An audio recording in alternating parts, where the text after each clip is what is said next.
This is our kickoff event for the 2021 virtual, what we're calling Earth Weeks at the beach, because what used to be Earth Week, just 1 week around Earth Day in April, has really kind of spun out of control to a month of events, which is very exciting. But so this is our first event, and we have events pretty much every week.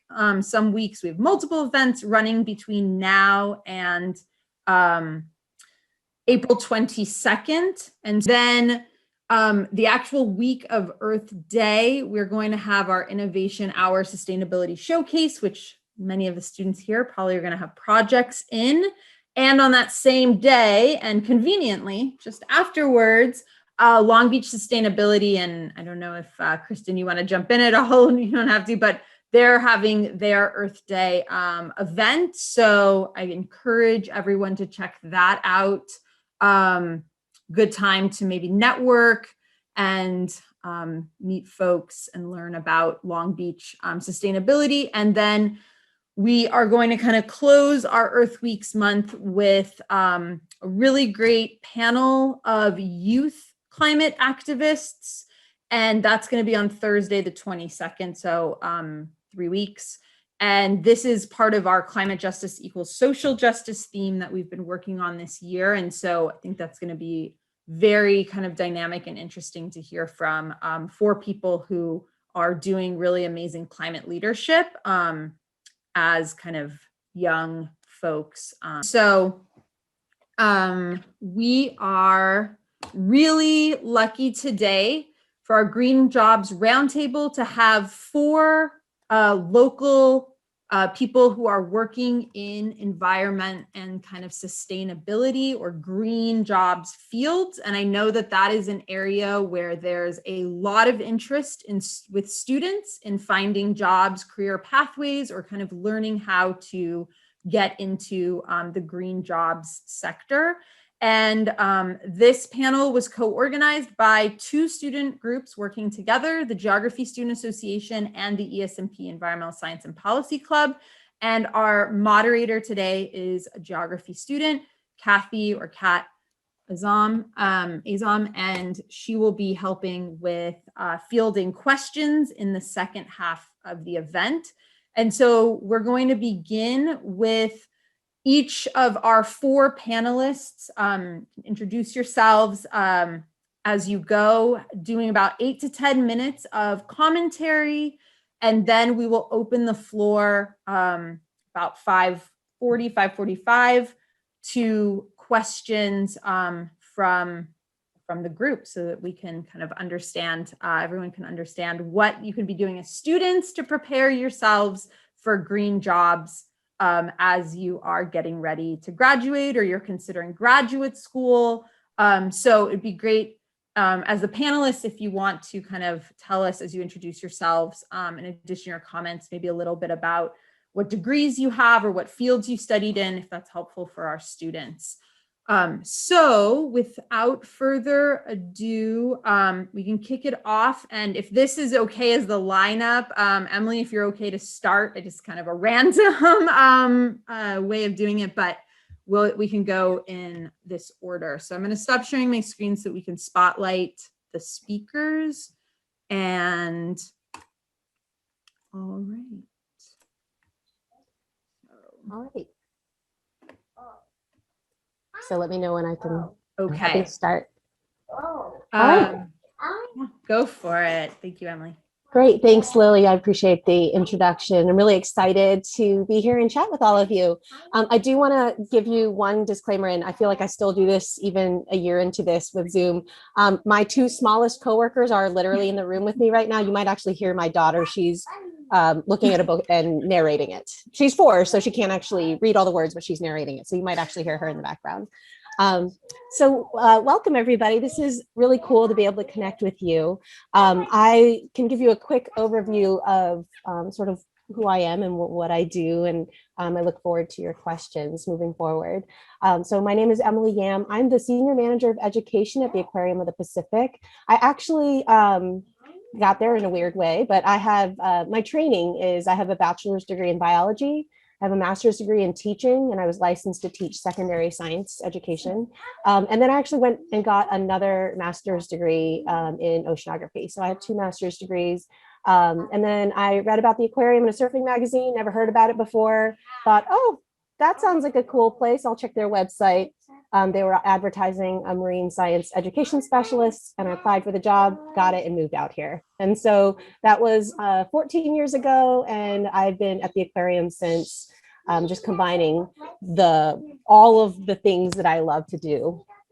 In my role at the aquarium, I oversee a team of 20 education staff members.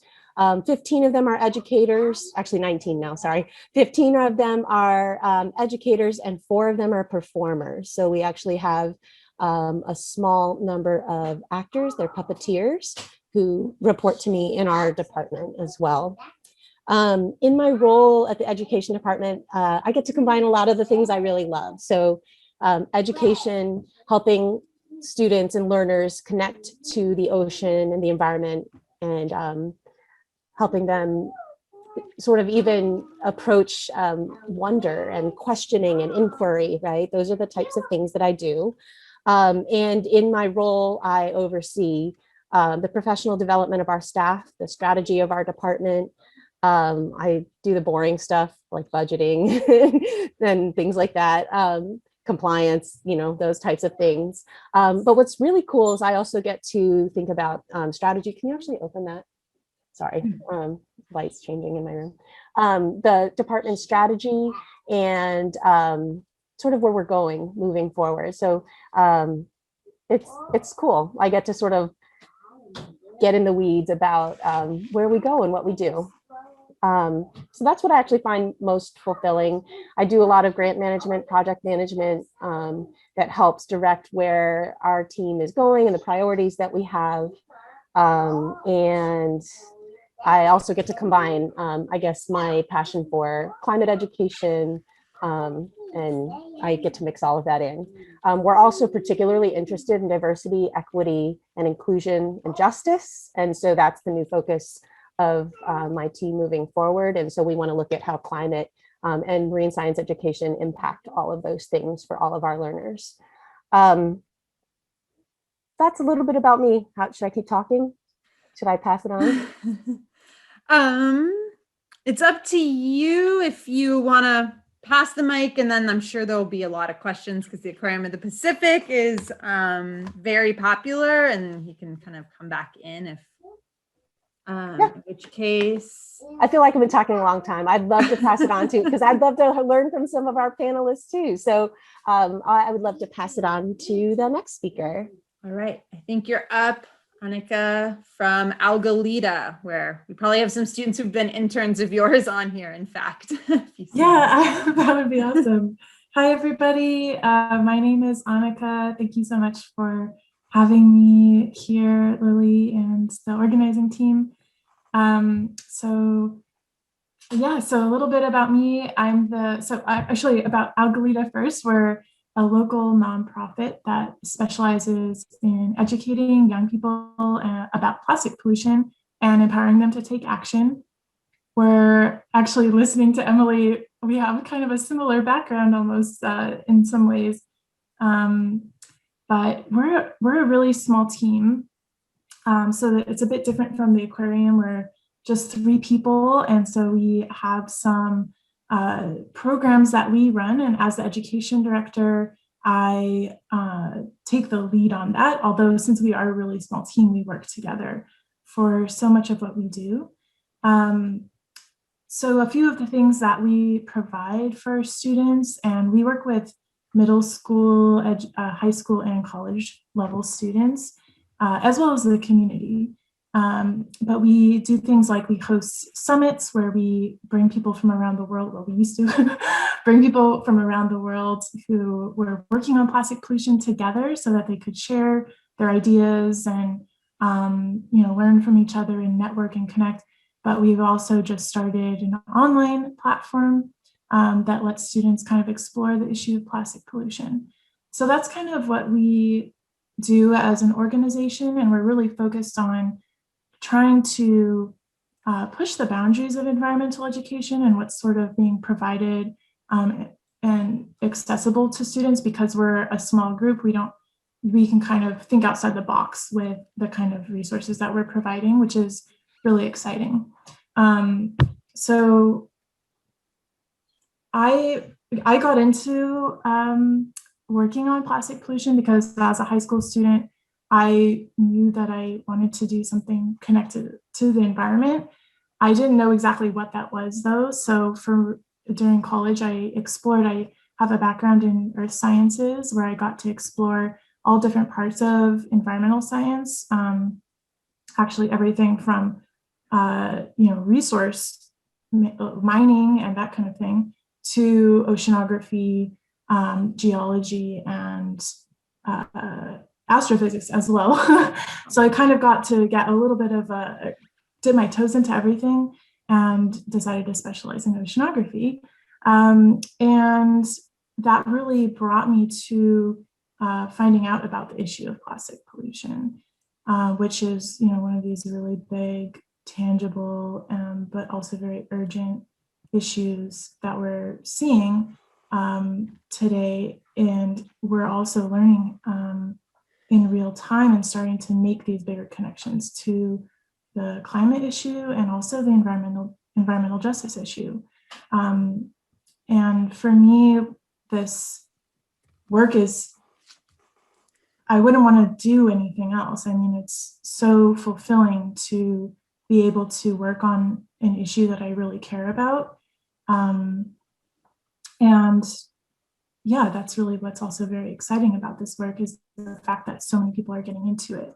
And I think, well, we're already starting to see it. There's this huge expansion into this space that we're seeing around how do we address climate change and all of these related issues, all these environmental issues and social issues that we're seeing coming together at the same time. And yeah, I wanted to say a little bit about, some thoughts that I have about how to prepare for this, because I think what we have is so unprecedented. We're in this new space where what we're trying to do is not defined. Like a lot of what we go to school for, a lot of subjects like within engineering and science and in the arts and policy, these are all very deeply rooted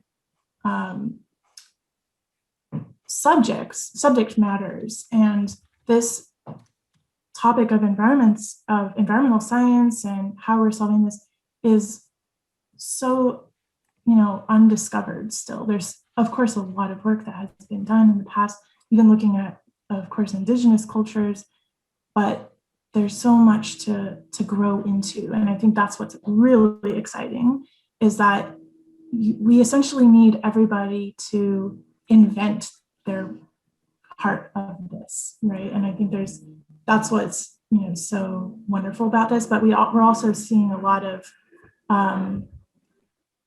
new college and university programs built around how do we think about new types of economy structures that will allow us to work with the environment. And so these are all things that I've explored personally because I'm really interested in it, but also a little bit through my work. So I just wanted to share that comment, and I'm happy to talk more about it. But yeah, I think that kind of covers what I wanted to say in my introduction. Wonderful. Thank you so much. And I really, I love what you're saying about actually, we think so much about reducing, but in so many ways, we actually need to grow some of our kind of capacities and innovative potential to solve these problems. So I like that framing a lot. Okay, let's jump to Kristen, and then we'll kind of have a Q&A where I'm sure all of the panelists will be engaged again.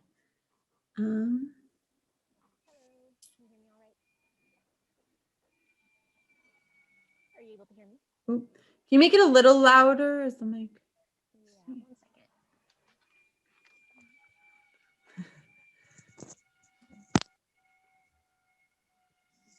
second. Awesome. Okay, how about now? Perfect. Okay, great. Always have a backup plan. That's not been working for a while. The best Okay, advice. well, yeah.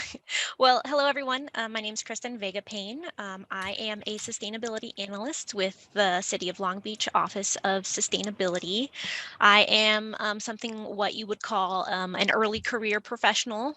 So I graduated from the University of California, Santa Barbara in 2016. I've only been with the Office of Sustainability for like 3 years, and you would consider it like my first real job.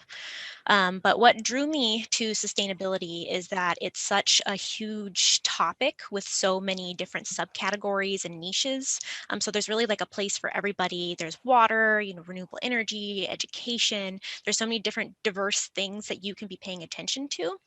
And so my passion is climate action and resilience. So as a sustainability analyst with the city, I spend about half of my time on tracking and metrics of different types of sustainability indicators. So one thing that I'm working on right now is our office is doing a 10-year report of some of the sustainability accomplishments and successes that the city has gone through, or in even areas of improvement in the last 10 years, and we'll be unveiling that on Earth Day. We have an Earth Day summit coming up, and so that requires me as a lot of people are working together on this, but as an analyst, I'm looking at energy data, I'm looking at waste data, I'm looking at bike metrics, how much are how many people are using Long Beach Transit. So that's about half of my time. And the other half of my time I spend on developing and administering public-facing sustainability programs. So I administer the city's tree planting programs, our mulch program. I work on a couple of plans. So I'm working on an electric vehicle infrastructure plan, an extreme heat plan. So there's just so many different things that you can do within the realm of sustainability. And I think part of the reason that climate action and resilience is kind of where my focus is moving towards is based on kind of what Annika was saying when she was speaking in her introduction, is that we're kind of dealing with all these different unprecedented existential threats. And personally, as someone who grew up on a steady diet of like Harry Potter and Lord of the Rings, there's these groups of, just very diverse people with these distinct strengths who care a lot about these problems, and they work together to overcome these like insurmountable odds. And I feel like if you go into the environmental space, you find your groups of people and you find your existential threat and you work together. And whether you're Frodo with the ring or Harry partnering up with Ron and Hermione against Voldemort, I feel like it's the same kind of vibe without all the magic involved. So that's kind of where a lot of my passion comes from. There's a lot of different big problems in the world, and I feel like climate change is one of them because it touches on so many different things. But the way that I came here, my background is I went to UC Santa Barbara. I got my BA in environmental studies. I actually worked at the Office of Sustainability there. So I worked for the UCSB Office of Sustainability as a student intern for about 3 years. But while I was working there, I worked as a communications, online communications coordinator with the California Student Sustainability Coalition, which is a statewide nonprofit that focuses on more advocacy issues. So if you've heard of like the Fossil Free UC movement, that's one of the projects that I got to work on the communications side. And so that's something that I recommend to all of you, is getting kind of the best of both worlds, work in the advocacy space and kind of the institutional space, so you can get an idea of both sides, because eventually you'll need both of those skills to be able to work with everyone. And then after I graduated, I went into a program called Civic Spark. It is an AmeriCorps program. It's been around for about 6 years now, I believe. But what they do is they take newly graduated folks that are interested in environmental issues like climate change, or even more social justice issues like broadband access or other community organizing interests. And they place you with a local government for about a year, and you support them in one of their projects. So I was placed with the County of San Luis Obispo, and I helped them with their climate action plan. I was a climate action fellow. If you're interested in something like that, just look up the word Civic Spark, and they are taking applications if you're about to graduate or if you're about to graduate, or you know someone who's graduated within the last couple of years, they are having their applications close April 30th. I'm also still in school. I joined a grad school program about 2 years ago. I finish in May. It's really hard to work full time and go to grad school. I'm not sure if I recommend it, but I do recommend the experience of continuing your education. It's really fun to be a student again, and learning kind of new perspectives on things. I'm studying environmental studies at CSU Fullerton. And I would just say my recommendations to you all, if you're interested in pursuing, environmentalism or climate change or any other big, Harry Potter issue out in the world, is just get involved and learn, find your niche, figure out your passion. You're already in the right place by being here. So commendations to you for spending time right now in a place that you don't have to be to learn more about what the possibilities are for your future. You can take from this, and you're just a little bit more guided into where you might be and what path you might take. And the last thing I'll say is the Office of Sustainability is posting its summer internships on our website, longbeach.gov/sustainability, in the next couple of days. So keep an eye out for that. Awesome. Thank you so much. That was great. All right, Elizabeth, I'm going to seek out the wetlands, and then we'll have time for Q&A. Hi, everybody. I told Lily that I don't have a background in environmental science, and I don't have a background in geography. I work closely with people that do, and I'm happy to share with you how they work with our movement and our organization. But I'm really a campaigner and a community organizer more than anything else. And I'm going out of order, but I was sitting here listening to the other speakers, and I thought about how the key to successfully protecting the environment to winning is having people with diverse skills and diverse backgrounds working together. And I've worked on some really big environmental campaigns where we needed biologists and experts and scientists to give us the data that we needed to then advocate to policymakers and government officials. And you need people with strong legal skills to help enforce California environmental laws. So if you're interested in protecting the environment, which I am, and I consider climate change one of the biggest threats for all of us, you need everybody's skills, but my skill is mostly as a campaigner. I work for the Los Cerritos Wetlands Land Trust, which maybe most people know where that is, but it's that big undeveloped open space area behind the Trader Joe's on Pacific Coast Highway. That whole area, it stretches into Seal Beach. I'm their first paid employee. Before then, I used to work for the Sierra Club, and we were founded by a group of mostly retired women who did not like the idea of that land being turned into a golf course and strip malls and housing. And there's nothing wrong with those things, but not on wetlands when the vast majority of Southern California wetlands are lost forever. So we advocate for the restoration of Los Cerritos wetlands, but we spend a lot of time defending the wetlands from exploitation and development because there's not that much coastal open space left. Most of it's been filled in and developed. So everybody seems to have an idea for it that's not the idea of protecting it. So that's mostly what we do. We're called a land trust because when we were formed, we thought maybe we would own land like the Nature Conservancy or the Trust for Public Land. But before I was hired, Joint Powers Authority was set up that works underneath the umbrella of the Rivers and Mountains Conservancy. So more than anything, what we do is advocate for the protection of the land and then advocate for the best ways to move forward to restore it. So what I like best about my job is that there's real world consequences to what we do.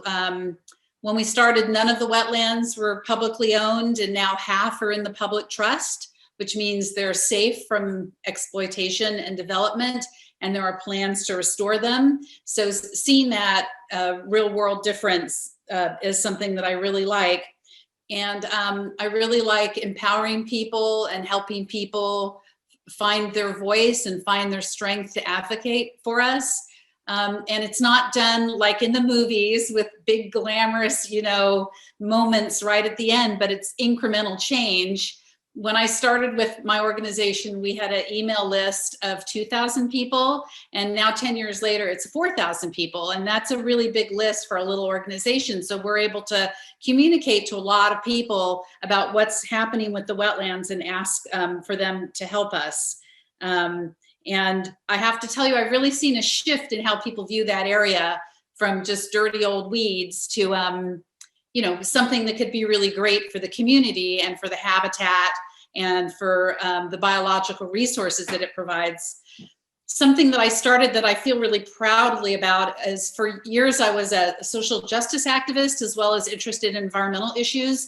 So when I got this job, nobody had a really clear idea about what I was supposed to be doing. So I started a program where we bring kids from Title I schools and from the most urban parts of Long Beach out to learn about the wetlands and spend time in the wetlands.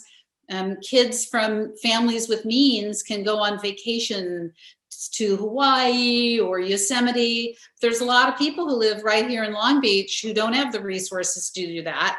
And I remember going to an early meeting where people are like, well, kids need to play soccer. And of course they do, but all kids, including kids who live on the other side of the 710 freeway, deserve to just spend time in the natural world and learn about the natural world. So now we have a pretty robust field trip program taking those kids out.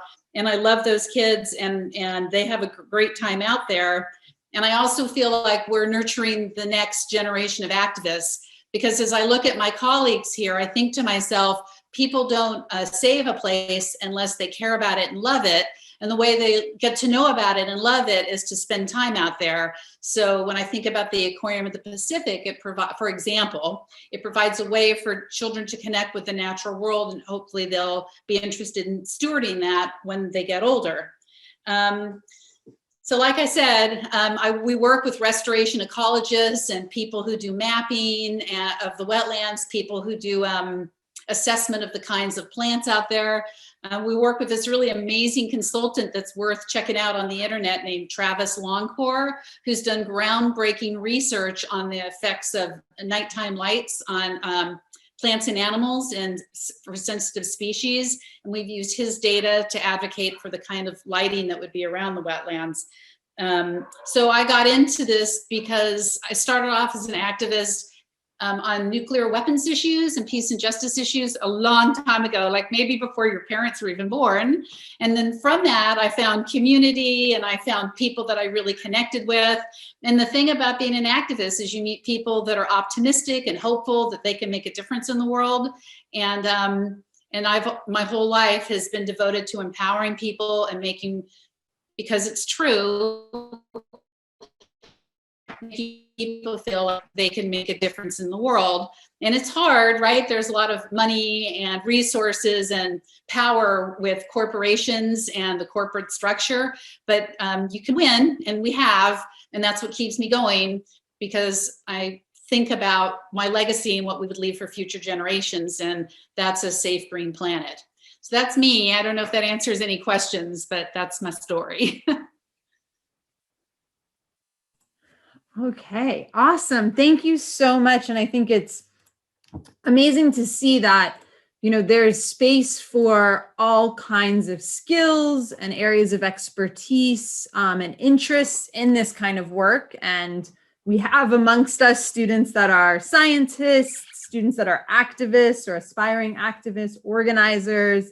So aspiring kind of environmental law professionals. And so seeing that, there is space for a wide diversity, and not only space, but really a need for diverse skills, interests, areas of expertise to make this work, happen. So hopefully it's actually really helpful to have, different experiences.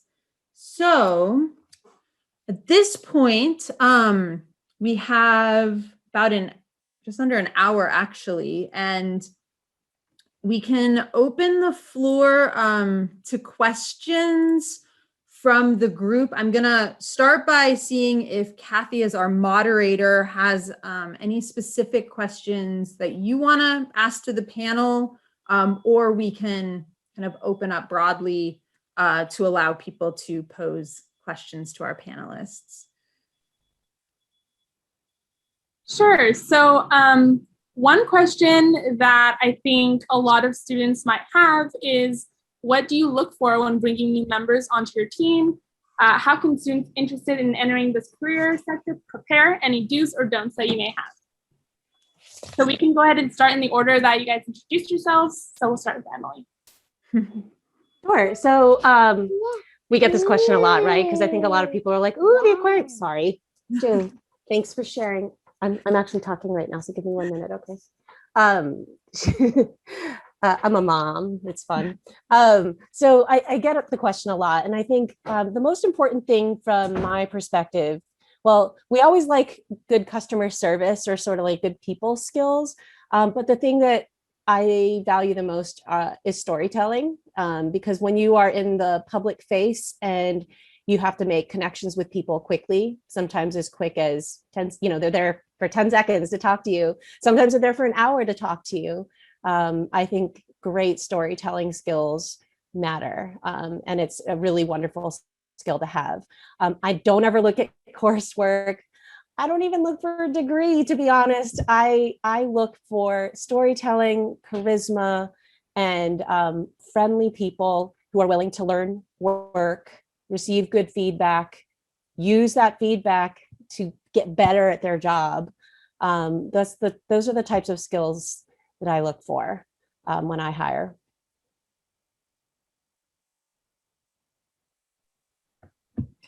I guess I'm next. Yeah, we can. Sorry, I was muted. That happens a lot. So I actually, I don't hire. I haven't hired anybody, but yeah, I mean, I think, like I was saying before, we need all sorts of skills in this kind of work, and of course, being an independent thinker is really, really valuable. Being able to look at a problem and have a suggestion for how to solve it, I think that's something that I would look for if I were to hire somebody into our organization, at least, especially in the nonprofit world, and especially with small grassroots nonprofits.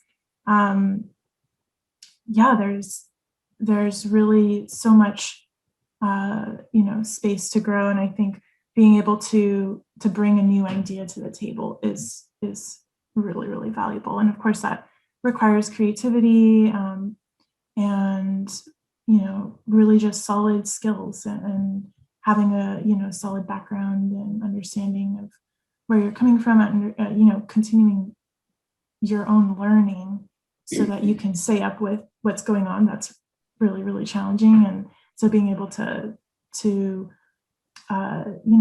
keep up with what's going on and make connections between different things, being a systems thinker and a problem solver. Yeah, these are all really important things, I think, in this space when we don't have answers for everything yet.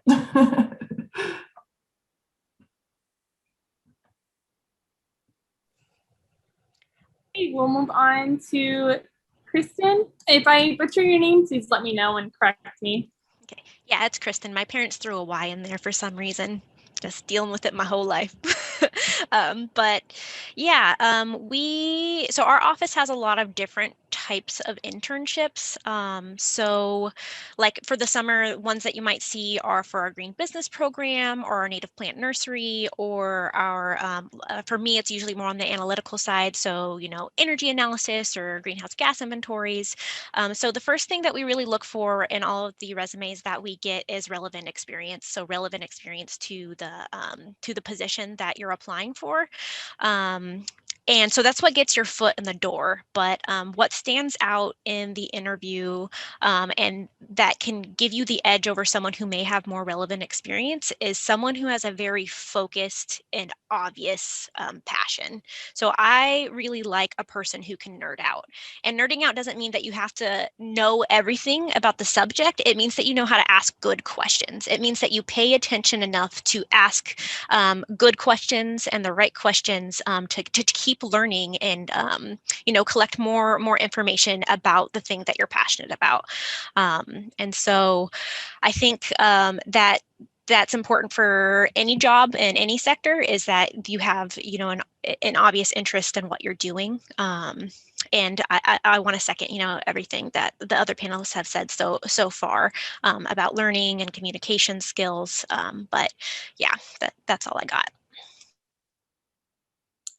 Oh, you know, I was thinking about this because for so long I was the person trying to get a job, and now I'm someone who's hired people. And I've always thought, oh, well, that's just got to be great where you get to decide who you're going to hire. But it's really hard because it is really difficult to tell from somebody's resume, or even a lot of times from their interview, how they're going to work out as an employee. So you got to feel sorry for people on the hiring end trying to figure that out from a resume. So, you know, get the kind of experience that you can that is relevant to the kind of job that you want. I get people all the time asking me if we have a position. In fact, somebody emailed me today graduating from Humboldt, and their specialty is like mapping, geographic mapping. So we don't need anybody like that. We use consultants like that, right? We'll hire a consultant to come out and do that. But what I've mostly looked for is people that are campaigners. And I mean, as I watch my teenagers get their first jobs, I mean, what do you want to be? You want to be a problem solver for the person that's hired you. They shouldn't have to tell you every single thing. You should look at where they need help and jump in. And, you know, think about the goal, you know, what you're trying to save or protect. Helps to be a really hard worker and not need weekends off necessarily, and just jump in with both feet. And the other thing I think, because I used to have a corporate job and then I got laid off and I was able to slowly work into the nonprofit world, is you have to keep at it. You have to apply for lots of jobs. If somebody says maybe in 6 months, you want to check back in 6 months. You know, it really is true that people who care and are focused and work hard are the people who eventually make it on the path that they want to be on, because there's, to be honest, quite a few people who don't do that. So set your sights on what fuels your passion, and then don't give up. Keep at it, and you'll get there. I can promise you that. That's my 2 cents. Oh, and I wanted to say something else, if you don't mind. And I was thinking about the environmental movement. It's far too white. And quite frankly, it's far too male in a lot of ways. So I think this is the time when diversity is being acknowledged and valued like it had never been in the past. My old organization, the Sierra Club, has made a real commitment. So everyone on this call are younger, there's some diversity here, and I think that's helpful in moving forward, and I think will make the environmental movement better. Okay, now I'm done. Thank you all for those answers. We're going to go ahead and open it up to the floor, if that's okay with Professor House-Peters. Okay, so we have the chat box that's open. You can use that if you can't unmute, or you just unmute or raise your hand, whichever works for you. But we're going to have that open.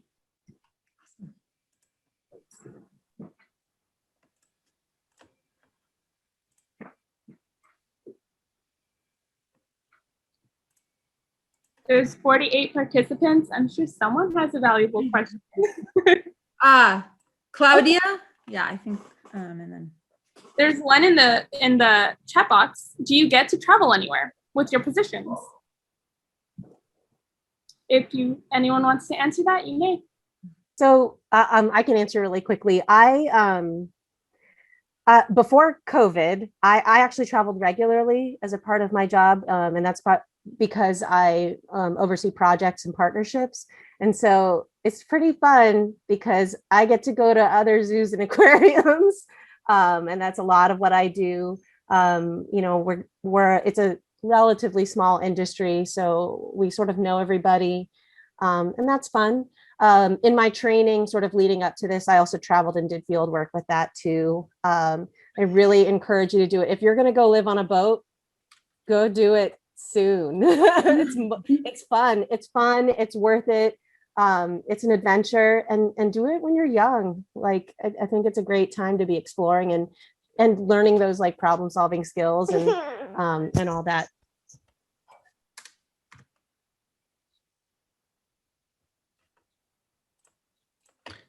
Okay. So I traveled a little. For a while, I ran a statewide coastal protection campaign for the Sierra Club. So I traveled up and down the coast of California. I was on the road 2 weeks out of the month. And there are times when I've just up and moved to different parts of California in order to work on conservation campaigns. The Monterey Pines around the Carmel area. In Central California, there was a big campaign there to protect some coastal open space. But I can only speak for myself. Maybe I'm a bit of a workaholic. It was great to go to different places and meet different people, but I was mostly there to fulfill our mission. Yeah, for me, the only time, so my job is definitely very office based, and the only time that I ever get to travel as part of work is for conferences, and COVID made a sharp change to that. So I haven't traveled to any conferences in the last year, a lot of virtual traveling to different places. And I think with COVID, that's going to be a more permanent change. A lot of I think conferences and things that would make me travel in the past aren't going to be quite as available. I did get to do a one-day trip to New York City, which was really cool. I had never been there before. But because the entity that it was for a conference, but the entity that was hosting the conference had like some stipends for like young professionals. So I definitely did not get a good plane ticket. It was a red eye. I could only bring a purse on there. So not the greatest, but yeah, the conference life is pretty fun. I'm expecting it's going to be a lot different with COVID, but hopefully, a good thing about the sustainability community is that it's really tight knit, and there's a lot of different people that you meet that are passionate, and you make friends at places. And so the only other time that you really get to see them is at these conferences. So right now with COVID, I just get to like send little private messages to people, right? But like, oh my God, I miss you. And you just really only spent a couple of hours with these people, but there's just that like instant connection because you care about the same thing. But that's the breadth of my traveling for work. Hey everybody, I can answer. I don't have to. I was just going to say I traveled for conferences as well, and also for youth events that our partners put on. So because we do events that bring youth together, our biggest one is our International Youth Summit that we hosted at the Ocean Institute in Dana Point for over 10 years. We also got to start going and helping other people with their youth events as well. And I've traveled also for studies. For my studies, I saw somebody else ask about any opportunities outside of California. And I mean, this issue is around the world. So if you get into a part of this issue or an environmental field, you can go anywhere with that. I actually did my undergrad in Germany and got to travel a lot through Europe through my studies, and found different or opportunities to explore through that too. So I got to, if an opportunity comes your way and you're not sure, it's the right fit, but you have the opportunity to apply for it, go for it, because that's gonna help you learn. If you like to do that kind of work, it's gonna help you make connections and things like that. Thank you all so much for your answers. There are a few questions in the chat, and I see one hand raised right now. I saw one earlier from Claudia itself. Did you still have the question that you wanted to ask?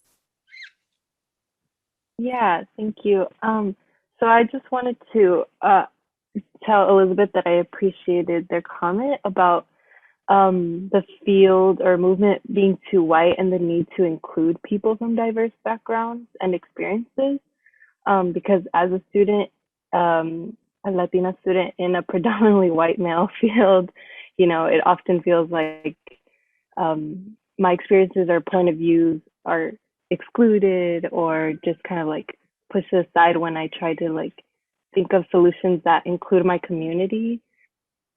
So I just think that was very important to bring up. And I just wanted to ask how and if the commitment to diversity is reflected in your work or your institution. Who are you asking that? Oh, sorry. It's open to anyone really who's available to answer. So I can speak for us. I think it's a relatively new commitment, to be honest. I think we are at the stage where we are trying to think about how to approach that. I mean, right? Like we want to hire more diverse people, have amplify diverse voices, take into account all the lived experiences that our learners bring to us. So for us and for my team in particular, it's a relatively new pursuit. But when we look at it, we are reframing our educational mission and vision. We are trying to build equity and inclusion to all of our programming moving forward and be really intentional about it. So my particular team is working at that. I think institutionally, there's always room for growth. The museum, zoo, and aquarium world, and actually conservation world in general, is fundamentally rooted in white supremacy, right? And I think that people have historically, for as long as these institutions have existed, I mean, they've been collections, right? It's been like, I will go collect things from the world and only the most privileged can come see my collection. This is like in the 1700s, right? And that's what it was like. And so I think there's sort of a reckoning in our industry about our relevance as a community organization and how we can share power. And I think institutions are really slow to move on that, but I think it's out there. So I'll say that we're working on it.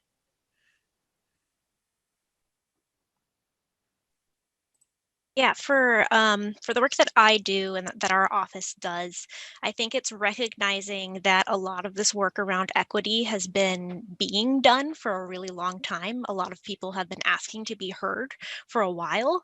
And so finally, just listening and start being adding more space, right, for folks to come in and taking a step back and not thinking that you can do everything. So the thing that I'm thinking about right now is we're working on an urban heat island like mitigation toolkit plan, and so that's supposed to deal with extreme heat, right? And extreme heat is going to disproportionately affect certain parts of the city of Long Beach, mostly north, central, and west, which were also have the least amount of white people, have the lowest income folks. I'm not sure if you guys have heard of the tool CalEnviroscreen, but it's the statewide tool that helps you recognize the most disproportionately burdened communities at a census tract level based on different pollution indicators. So, asthma rates and air quality issues, but it also takes into account population characteristics, things that make people more vulnerable to these issues. So like health issues, low birth weight. It's a really cool tool. I'm an analyst. I could talk about it for a really long time. I won't talk about it anymore. So there's different parts of the city that are disproportionately impacted. And I think think the thought for a long time was, I care, I'm a white lady, I care, I'm going to come in, I'm going to fix this problem. That's not how we're supposed to do it anymore, right? I'm going to come in, I have resources because I work for the city. I'm going to open up the floor to you, the community, right? And ask you what can be done, and sit there and listen. So we had, a community event, instead of, hiring a consultant to do outreach to get people to come to the community event, we worked with, Habitat LA, who's been doing a lot of this community outreach and equity work for a really long time and working directly with the community. We gave them the money and we said, hire people from the community and have them convince, folks come and give their feedback to us about this toolkit.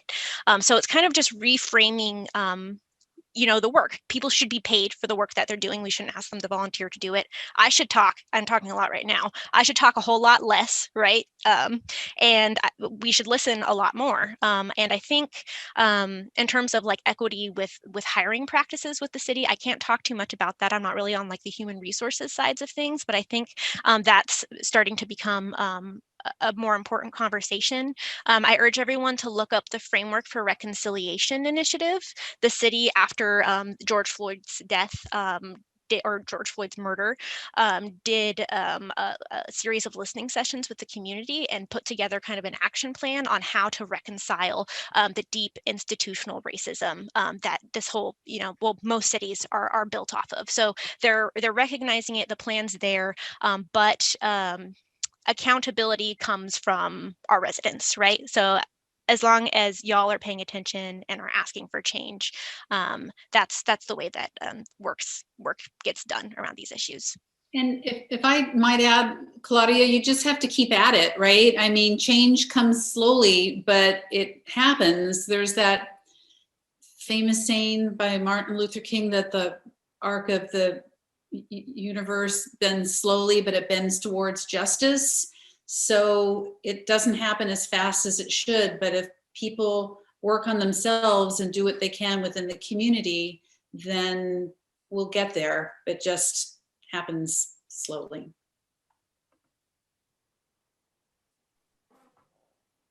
Yeah, so many great answers. There are a few more questions. You can go to Phoebe, if Hi.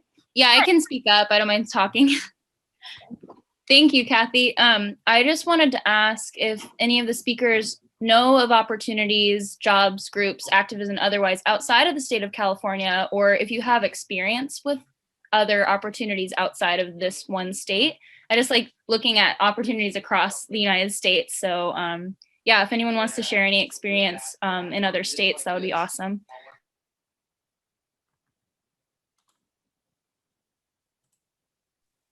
You just have to comb the job sites and send out applications and just keep at it, right? No matter, I personally don't, but I see stuff float across my computer, and they have to hire someone, so you just have to keep applying.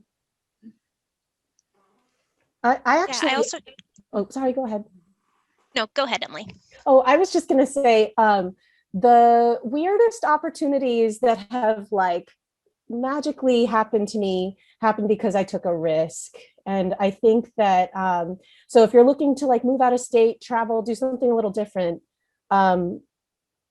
try for it, right? And the way that I did it, for example, is if you read about someone whose work you really admire, contact them. And I'm not talking like Leonardo DiCaprio or something, like you don't have to contact someone who's like never going to get back to you, but like a scientist, an activist, someone like that, they are so flattered to hear from someone who admires them. And you can just say like, I would love to do the kind of work that you do. Like, tell me where I can start. If you know anybody doing this work, I will support this effort. And you'd be surprised. I mean, it's like that kind of risk taking. It feels weird. You feel weird, cold calling, cold emailing. You may not get a response, but what if you do, right?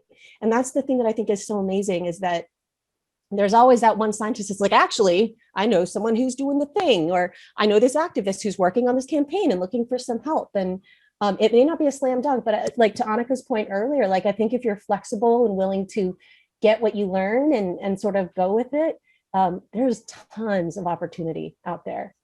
And I want to add to that too, that I get a lot of people that reach out who want to work with us, but we don't have the capacity to bring on a lot of people at this moment.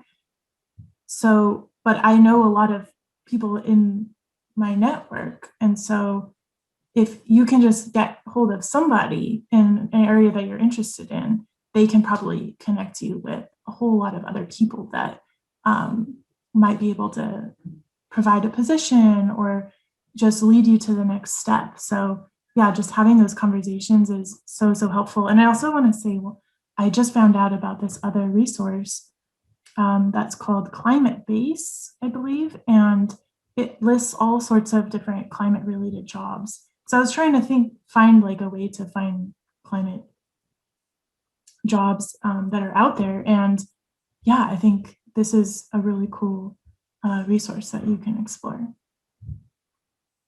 And there's jobs from around the United States, I believe. It might be international, but I think it's just the US. And you said that was Climate Base? Yeah, let me look it up really fast and I'll put it in the chat. Yeah, thank you to everyone too. I really appreciate you all being here. Right.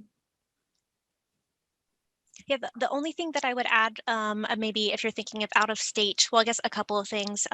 If you're interested in like the nonprofit space, there's a lot of national nonprofits with a lot of different chapters across the nation. So like if you're interested in renewable energy or solar energy, there's Grid Alternatives, which is a national organization with, chapters all over.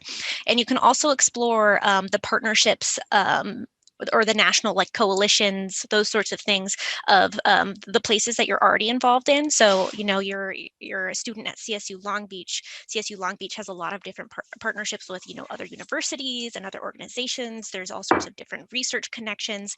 And so being able to just find that one string and then being able to pull on it a little bit and figure out, how to follow it. But I also want to, to Emily and Annika's point about, reaching out to folks in this space, in this environmental space. Everybody is just trying to do what's best for the world. It's not kind of like a corporate cutthroat environment where we're stepping on each other's heads to get to the top, right? We're trying to bring on as many people as possible to like help make this happen. So just feel really comfortable asking people for questions and for help, even if you don't know them. All right, there's a question from Nicholas. From what I've heard, a lot of the positions that you guys mentioned have required that you have a degree or some type of prior experience in the field. Do you have any recommendations for any undergrad student looking to get a foot in the industry and gain experience?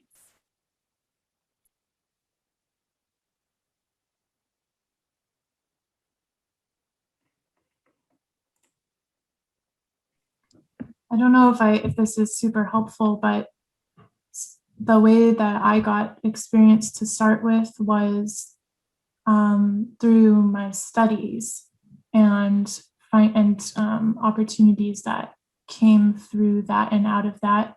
And so you can also ask, people professors that you work with, if they have either opportunities that they know of, or, I think it's kind of just taking the next step until you get to where you really want to be. Yeah, I don't have a whole lot of advice for that, but. Yeah, there's no, like Annika's kind of saying, there's no manual to this. There's no defined path for us all to follow. It's just kind of leading where it takes you and where your interests are. I'll say it again. I think the thing that made it so I could get this specific job, so like my passion was to work on climate action at the local government level. Like there's the very specific program that I found, which was the Civic Spark program. So if anybody's interested in that, again, Civic Spark, apply for it. It's an awesome year of experience, and it gave me all the skill sets and the foots of the door that I needed to get the job that I have now. But just looking for opportunities like that and reaching out what you can. Internships are huge. They give you the experience that you can put on your resume that's relevant. I know that a lot of internships are unpaid. I definitely couldn't do that in undergrad. Luckily, I found paid internships, but paid internships are out there. You just got to push for them and look for them. And there's a lot for those of you that are young, like between the age, like under the age of 24, there's a lot of like youth specific experience available to you. So like the city of Long Beach has like the Conservation Corps, the Long Beach Conservation Corps, which directly hires youth workers, and that's a lot of some of the folks that we work with the city. If you live in Long Beach and you're under the age of 24, we can hire you through workforce development. So it's just really taking advantage of what is available to you based on just the current situation that you're in.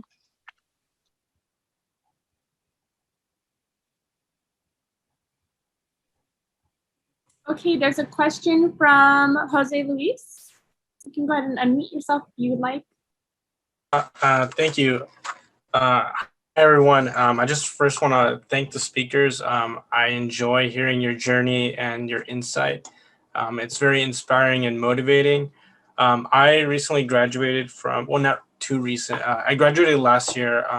I studied industrial design, and I have to say the job hunt is really tough right now. Since last year has been really tough, and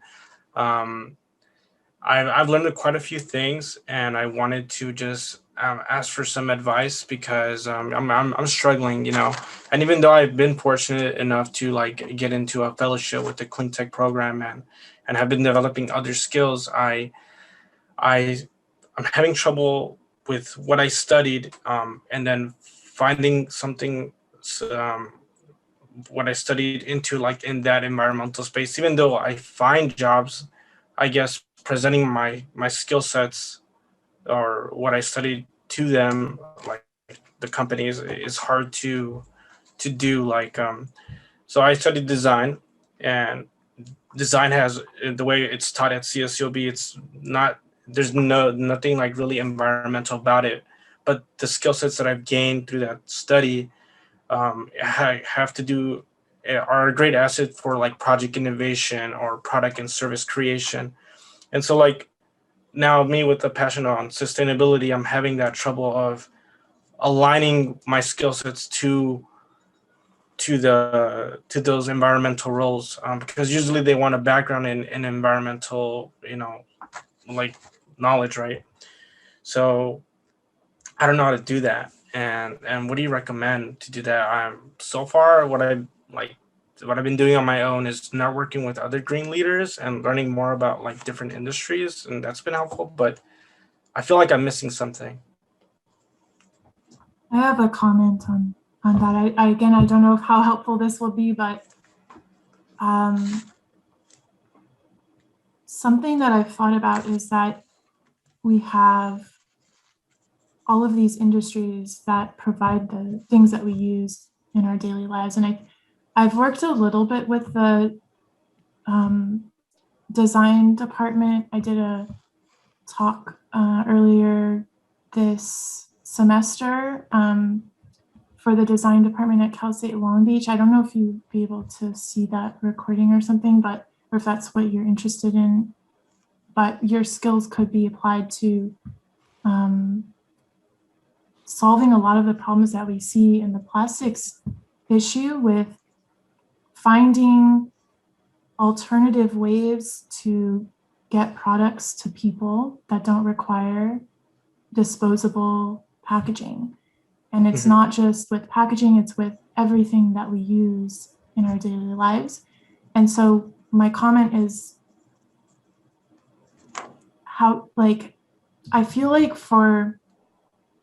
because there's so much inertia around in our past systems and how we're trying to move forward into these new ways of doing things, we have to be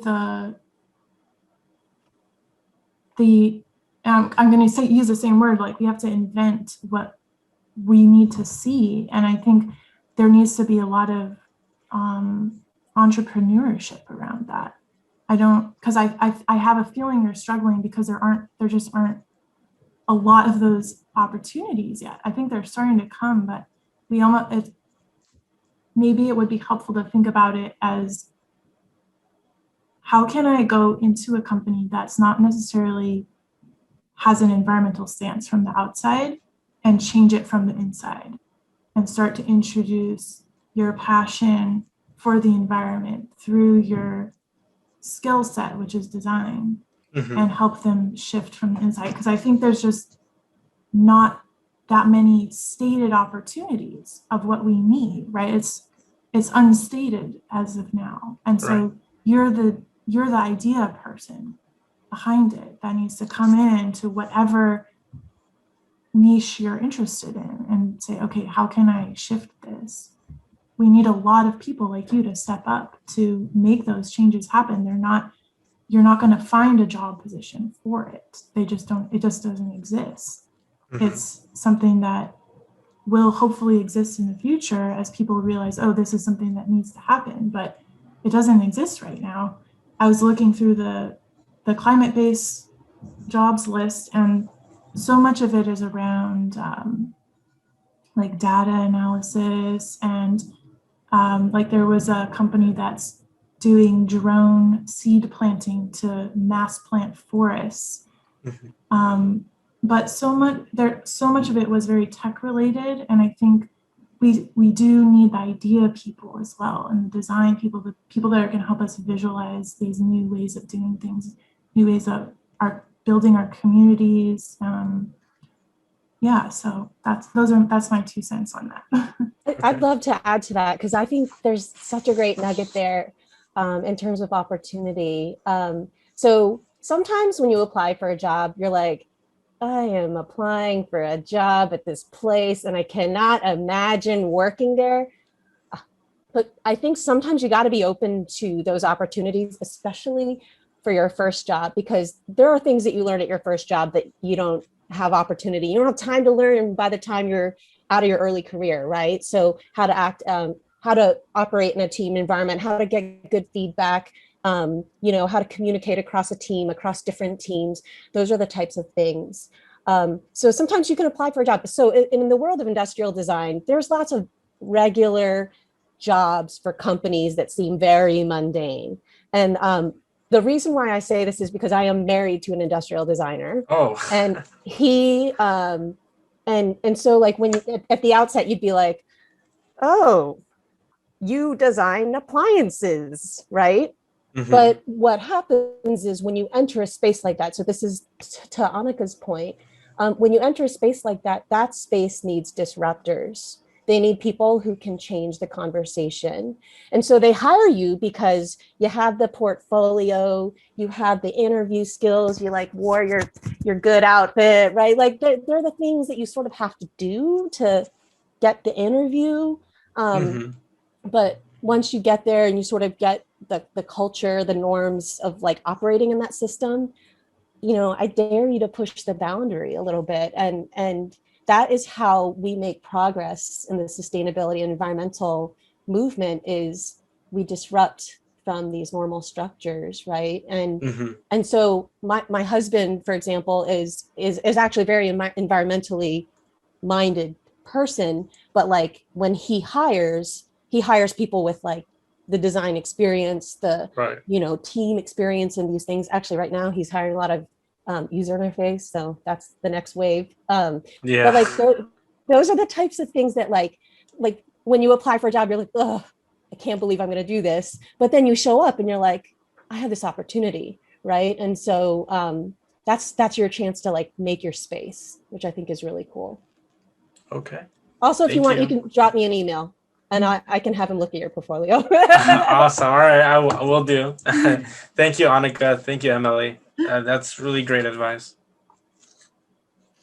The one thing that I'll add is it helps, even if it's tangentially related, to have maybe some sort of like sustainability related certification under your belt, so that when you're at this position, because like sustainability and climate and environmentalism is, kind of a growing concern that's permeating its way through all industries right now. So like even if you take a job that it isn't related to, right on the offset, when that opportunity comes up, you want to be the person who's considered for it, if it's an internal opportunity. So a really really popular sustainability credential that you could get that's really available to students is being a LEED accredited professional or a LEED Green Associate. It's from the U.S. Green Building Council, and it's internationally recognized. They have price reductions for students. So as long as you're a student, you can like take an exam. All you have to do is, is study and take an exam, and you have a certification that you can put on your resume. And then when, suddenly you're working for a company that's not, related to it or isn't doing that work, when they suddenly are doing that work, you're the person that they tap on. It's really great too. It reminds me, I know Algolita worked on this. There was this really amazing piece of legislation that passed partially through the state legislature in California that would require, if you produce anything that has plastic in it, you have to have a plan to take it back, right? Or you have to produce something that can be recycled or composted. I mean, I don't know the details, but that's eventually going to pass. And then all these companies are going to need people to design that for, I'm using this as an example, that kind of packaging, right? I mean, these, some of our sort of societal ways just are not sustainable, and people are beginning to realize it. And so there'll be, as Emily was saying, these unusual opportunities that perhaps you won't see coming. I don't know how much you know about it, Annika. I didn't know much about it, but I thought this is an important piece of legislation. And even though it didn't pass this time, it's inevitably going to pass. And then so goes California, goes the country, goes the world. Yeah, I mean, that's a really great idea that I hadn't thought about, but thinking about what policies are coming down the line, and then when maybe even in your interview or in your cover letter, presenting some of these ideas, companies are looking for answers. And if you have any idea or to move the conversation forward, that shows that you're thinking ahead and, understand what you're getting into, and you're there to, help out. And I think that could be like a really super cool strategy, Elizabeth. Yeah. I can share more about those bills, but yeah, Californians Against Waste has all of them listed.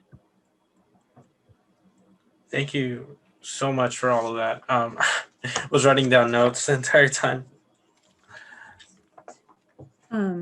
We have, Civic Spark is great. And I can say that I have seen at least 2 geography grads, there's probably ESMP grads too, and others who have successfully gone straight from, graduating into Civic Spark. And it is one of those things where they often have, 100 positions or something. So it's not like you're competing for one position. So that is, go ahead and follow that link. And I was just going to say, Andrea, do you want to share this opportunity that you wrote in the chat? If you want to. Yeah, of course. Awesome. Thank you. Yeah, so I was just telling Dr. House-Peters that I am a master's student at CSULB right now in the anthropology department. And I'm also working as an independent contractor for the National Park Service, and have worked really closely with the Santa Monica Mountains National Recreation Area.